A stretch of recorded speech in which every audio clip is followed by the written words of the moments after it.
اعوذ باللہ من الشیطان الرجیم بسم اللہ الرحمن الرحیم ربی زدنی علما، اے اللہ میرے علم میں اضافہ فرما۔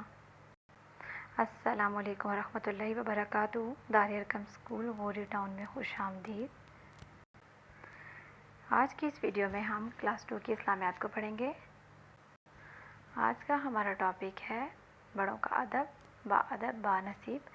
ہمارے دین اسلام میں بڑوں کا ادب کرنے کی بہت تاکید کی گئی ہے۔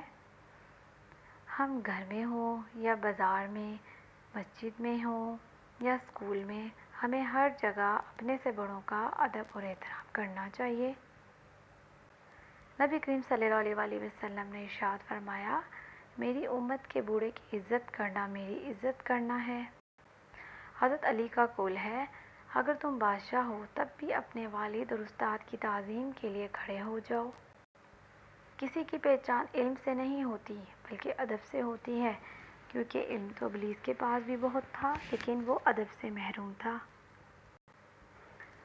بڑوں کا ادب کرنے کے بہت سے طریقے ہیں، مثلاً ان کی مدد کریں، پانی مانگنے پر پلائیں، بڑوں کو سلام کرنے میں ہمیشہ پہل کریں، ان کے آرام کا خیال رکھیں، بڑوں کو بیٹھنے کے لیے جگہ فراہم کریں، سڑک پار کرنے میں بھی ان کی مدد کریں، بڑوں کے ساتھ مل بیٹھ کے کھانا کھائیں۔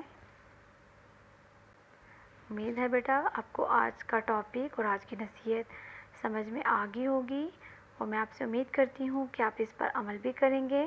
اپنا بہت خیال رکھیے گا۔ جزاک اللہ خیراً، فی امان اللہ۔